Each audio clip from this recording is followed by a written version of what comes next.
niggas, nigga. What's free? Free is when nobody else can tell us what to be. Free is when the TV ain't controlling what we see. Told my niggas I need you. Do all the fame, you know I stay true. Pray my niggas stay free. Made a few mistakes, but this ain't where I wanna be. Before I'm judged by 12, put a 12 on my feet.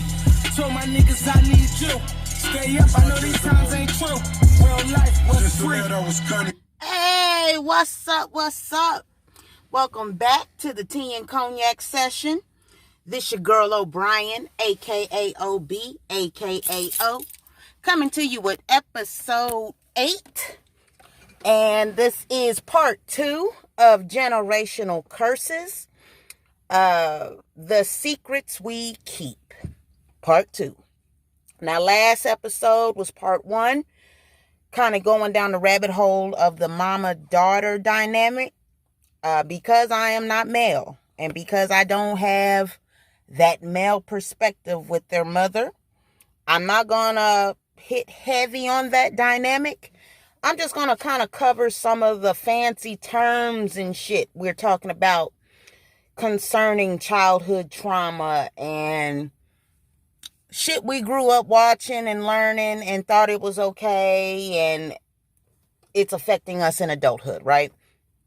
So, part 2, the secrets we keep. Well, depending on how many traumas you endure coming up, and this, what we have now in 2020 is the Adverse Childhood Experiences, the ACEs score. So basically now we know enough about our mind and how trauma affects the mind and body. We can score this. And depending on how many you score has significant amounts of effect on your brain development. So how you process information, how you deal with different stresses, depending on what you went through in your upbringing, has a profound effect in how you deal with it as an adult. So we didn't know that. We didn't know this part of the science, or we didn't collectively talk about it in my family or upbringing. Nobody went to school for social psychology or any of that. I believe I would be the first one to kind of dabble in this realm. Everybody else pursued other knowledge, and I just remember my parents, again, I reiterate, it was taboo. You ain't a book gonna teach me how to be no parent, and And that was the mentality for many generations, right? And the old African proverb is, if you want to hide something, put it in the book, because the Negro ain't gonna go look in no book, right? At this point, you don't have a choice. So, like I said, I'm not gonna dwell too tough on the mother-son dynamic. I'm just going to specifically speak to what a toxic parent looks like. And some of these terms like narcissistic, sociopath, and psychopath, when we hear those words, me personally, I think of these monsters, these people that just like Michael Myers and shit, just went and hacking people for no reason and just it made them feel good. So narcissistic, the short version, because it's got many definitions: no empathy, no emotional connection or ties. It's very much a self-absorbed, self-feeling. How they feel and what they want in that moment is all it matters. So they will manipulate, lie, do the most, and don't give a fuck about how it make you feel or what it do to your life or any of that, as long as they get what they need to get to the goal. If you grew up with a mother that manipulated you, barked at you, screamed at you every other word, if you messed up, screamed at you, called you, if you grew up hearing, I'm stupid. I know a lot of parents that are guilty of that. They'll call their children stupid. If you grew up with that, you better know that's affecting your inner child. That's something you carry with you up into your adulthood. And some of the wounds that we don't really, or we're just getting into, the childhood wounds, that could look like abandonment, usually turns into codependent. I'm guilty of that one. Guilt. You're afraid to set boundaries, so you're afraid to say no. You're afraid to upset somebody else because you're a people pleaser. Trust usually is you're insecure. You need validation. And depending on how severe it is, someone's got to stroke your ego all the time to make you feel like you're worthy, like you're good enough. Neglect, pretty much you fear being vulnerable. You fear allowing people in. They've taken advantage of that, and you tell them a secret and then they expose it to the world. You no longer feel trusting in telling people shit. So once you've dealt with more than one of those triggers or experiences, it has profound effect on your functioning as an adult. And we have crafted this evil shit to a point, manipulation is a motherfucker. So, an apology without change is manipulation. So they tell you all this, that, and I'm going to be better and I ain't going to do that no more. They only saying that shit so you won't close the door on their ass and they can do it again down the road. So you grew up with a parent, mom, dad, that very much grew up with childhood traumas. Again, the generation difference. I talked about the mom and daughter. Knocked the daughter upside the head, all behind the washing dryer and shit. Well, a lot of times their parents did the same shit. Knocked them in the head and, didn't think twice about it. That's some shit, if you worried about being hungry, if you didn't eat regular, if you lived in, homeless, whatever extent. I remember living in the motel for some years, and it had profound effect on me as an adult. These are the conversations you have to heal. I will reiterate, just because you bury it does not make it dead. It grows in the dark, manifests, turns into other shit, toxic shit. So as we sort the drama and we know what ACEs is and we score it, was I homeless? Was I molested? Was I physically abused? Was I left out? Was I hurt? Like different emotional and physical abuse has a lot of effect on us biologically. And what we know about science is this shit is translated in the DNA, passed down. So America, if you think for one damn second we not about to really go down through there, because see, 400 years of oppression, abuse, neglect to have real conversations about what's really happening, what you think we dealing with in 2020? We are watching shit hit the fan left and right, and really, we have answers. We know why we fucked up. The truth is, we don't want to be honest. So, me personally, I want to identify these triggers because I'm tired of everybody having this much power over me. I'm mad and I stay mad for 2 days. It take 2 damn days for me to kind of come off of crazy. That's not right. But it's identifying the triggers, kind of reconnecting with the childhood wounds. I remember my mom making comments about my codependency in high school, my high school sweetheart. And because it was her approach, it's not what you say, it's how you say. So in her approach, she came off as attacking, immediately shut down and didn't give it a second thought. Now at 34 years old, I'm paying more attention and I understand what she was trying to say then. Them childhood abuse, inner child struggles, they don't go away until you really reconnect with them and heal them.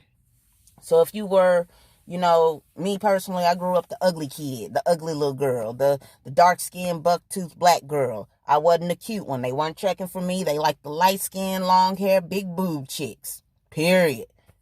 Damn. So I would have some kind of self-esteem shit most of my adolescence. Like, they made it clear I was not the pick.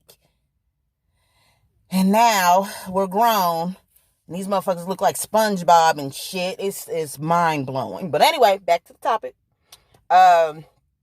When you identify the triggers, then you understand what your body is doing physically. So a lot of times I get anxious, nervous, angry, and rage like happens. That fight or flight kick in when I'm triggered. You need to know what that trigger is. Did you feel abandoned? Did you feel lost? Did you feel disrespected? Did you feel it's an imminent threat that your body is preparing for? When you feel that energy and you getting wound up and hostile, that's your body preparing for some bullshit. And if anybody comes into your space and you immediately go to that energy, that's a toxic person. You are not supposed to be on the trigger anytime somebody walk in the room, but that's an abuser. And if you grew up with an abuser, chances are you've become an abuser.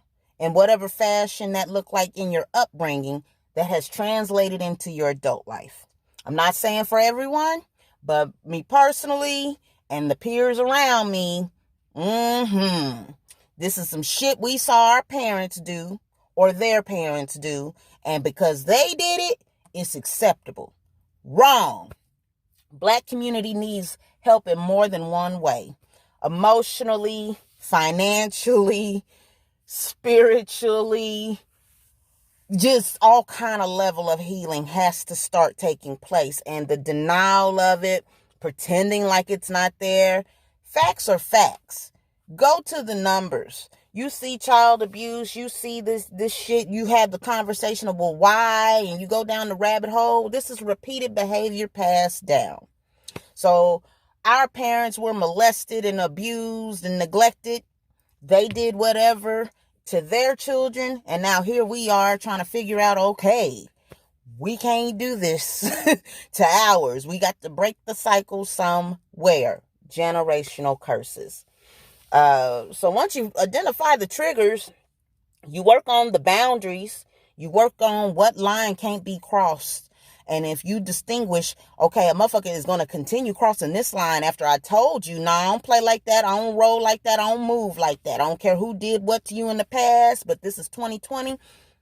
I ain't doing that shit, right? If you've had that honest conversation and this individual insists on the same bullshit, again, an apology without change is manipulation.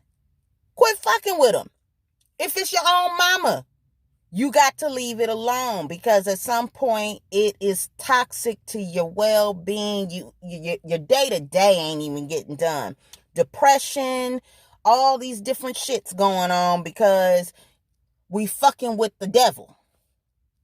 Basically, anybody running around here causing hurt, pain, and havoc is an operator of the devil to me. If you ain't passing around some positivity, some encouragement, you sitting around gossiping, talking about motherfuckers. Yo, you live in what? Everybody live in a glass house. So unless you helping somebody do better, no, but misery loves company. So a lot of times, motherfuckers' goal is to make you miserable too. And we got to identify the energy. And when you recognize, yeah, that ain't the no. I'm not interested in making no one miserable. I am honestly a happy person most of the time. But I have people that'll come into my life, and because I'm an empath, I will absorb their toxic negative shit. Why am I doing that? I've done it since I was a little girl. And we grew up, my generation, my age bracket, grew up in the sense of it takes a village. So you had a lot of eyes and people nurturing and trying to keep an eye on the children and whatnot. Now it's every man for himself. Nobody really looks out for nobody, and nobody's really passing information. This is something that has to be passed on. This little tidbit needs to be a conversation happening regularly in the house. Old trauma didn't go away. So you're an older person now, you're an adult now, but you still got lingering questions of what your parents did to you and why you were the one they did it to and why a certain cousin or whatever did whatever to you and nobody else. You have to sit down and really face these demons. Otherwise, you just become an older individual that really don't get a grip on some shit, and it consumes you. There's no way around it. You got to face the demons. And then once you do that, I mean, it's really, I ain't gonna call it gravy, but I'm definitely recognizing, yeah, I'm striding a little better. Getting over some shit a little quicker. Definitely, adjusting how much energy someone get. Because, like someone reminded me, the 3 F's, fucking, finance, and feeding you, and you need to be doing at least 2 of the 3 before their opinion really matter. Motherfucker ain't taking care of you, ain't doing shit for you. But you worried about how they feel or their opinion of you. Why? Like I said, down to my kinfolk. Like, if you don't support me, you don't like what I'm doing, you don't like how I move, then don't fuck with me. Simple, right? But we got characters that like to have a certain amount of control over you. And a lot of times in the Black community, not saying other ethnicities aren't guilty, but I'm just, as I am Black, I'm going to speak on it. We have a real hang up with using some shit against a motherfucker, especially if it's tangible. Oh, I gave you that. I gave you money. I did this for you. So now I own you, and you're going to do what I want you to do, or you going to act like I want you to act. All of that, because they feel like they did that for you, so you owe them. The thinking. You do something for someone because you genuinely want to do it, not because you're going to be able to use that against them down the road. Manipulation. Where you learn that shit from? Oh, your mama? You learned real young how to do some shit, huh? Fuck. So as we talk about breaking the cycles, the secrets we keep. We got child pedophiles in the family. We don't talk about, we don't bring it to light, the secrets. But what I have learned and what I know to be fact, in the family tree, the black sheep usually has the most sense. The black sheep usually are the ones that ain't living the lie, not condoning the bullshit, not perpetuating the fuckery. My family's the black sheep. My grandma, my mama, we the black sheep of our family. So we didn't grow up with them. We don't know a whole lot outside of what my parents have told me. But like I said, the skeletons, the dirt, the secrets that we keep, it's real. And it affects us on levels we don't think. We think, oh, that we were kids, that's over with, we're done with that. And a motherfucker that ain't got no soul, because I keep reading shit about narcissistic shit. These motherfuckers are the devil. And it got me just looking at people like, so you look at yourself in the mirror, you're the devil. God, that scares me. So how the fuck what am I really doing? I don't know. Just trying to be okay out here, but understand you're not supposed to just get over it. That's it. So where a lot of people tell you, get over it, that was a long time ago, wasn't. That's them not wanting to take responsibility for the foul shit they've done to you. That's all. It ain't rocket science. That's them deflecting. Let's put it back on her or him. That makes them unresponsible. I didn't do that. The fuck you mean? And don't let nobody tell you how you supposed to feel. Oh, you shouldn't get mad at that, or you shouldn't be fuck that. If it make you feel a way, you tell them. Now, it's up to them to make the adjustment not to do it no more. But if you tell them and they continue to do it, then I do believe they've shown you how much respect they have for you. Period. Up to you to decide, yep, I'm going to continue dealing with it, or no, I'm good on that fuckery. So, I think that pretty much rounds up today's topic. Understand the symptoms, the terminology.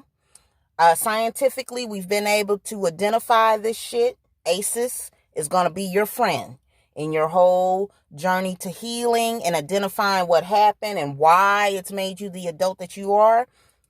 It's done numbers for me. It helped me in many ways as I went into the social social field and had never been any kind of casework or anything before, but it opened my eyes to some shit I really didn't realize like is a prominent thing, and because it's not talked about, it's just neglected. And then it will scare the shit out of people, and your parents are going to be the ones mad at you the most when you get to really talking about some shit. Your healing will bring out the emotional immaturity of your parents. Some did, but again, my age bracket, 85, the 80s baby, the millennials, a lot of our parents didn't. They didn't go looking for this shit. So you go talking to them, they gonna look at you sideways, and you ain't supposed to know shit because you the baby, right? You the kid. So anyway. All right, y'all. I'm gonna encourage y'all to, work on your healthy social supports, work on your emotional maturity. We are adults. You are supposed to be able to articulate your feelings and emotions without rage, without lashing out. If you can't, that is revealing of your age and probably where the trauma happened. Create boundaries. Respect is required. And just conscious relationships. Like, make sure you're involved with people that are on the same accord. I believe our divorce rate and everything is high because we have this idea we can change people, when really you need to just accept that person for who they are. And if they want to change, they will. But once they show you they quite comfortable with who they are and how they move, then it's up to you to make the decision for yourself. But we go into these relationships thinking we can change somebody, got a hidden agenda, didn't tell the full truth of what the wants and the requirements would be, think they can change and manipulate some shit, and find out, oh no, we headed to divorce because I ain't changing shit, So I think it's an equal playing field. I really don't believe that, marriage is just this old, so terrible thing. I think you motherfuckers that got some real emotional shit don't address it. Go into these relationships controlling, thinking you running shit, thinking your opinion is the only opinion, and you find out, no, it ain't. And then your ego hurt. That's men and women. Relax yourself. Really own what you want. If you want a loving, nurturing, respectful relationship that takes a level of being vulnerable and trusting. And if you can't do those, you already done sunk your battleship. So anyway, like I said, these are the curses that the Black community are struggling with, and it continues. We are stuck on labels and brands, but social supports, healing, and spiritual shit is just, we struggling. So y'all tap into that. I hope this was helpful. I know a lot of us is dealing with PSTD and we PTSD and don't really know what the fuck. Just know we got ticks and shit and start screaming and shit and don't take much to be just a trigger. Just, this is why. The shit you endured as a child has profound effect on you as an adult. And that's today's topic. So check me out on Facebook, OSD, the Jill of Most Trades, the Melanin Initiative. The documentary is still on board. I still got some other projects underway. Still moving and grooving. One day at a time, guys. That's all we can do in 2020 because they are not relaxing. This shit keep coming. Full throttle. You hear me? I'm like, damn, it's only September. We still got to get through the rest of the year. Oh, throw the whole fucking year away. This year has been one to remember for sure. So y'all stay prayed up. Y'all take that time out for your self-care.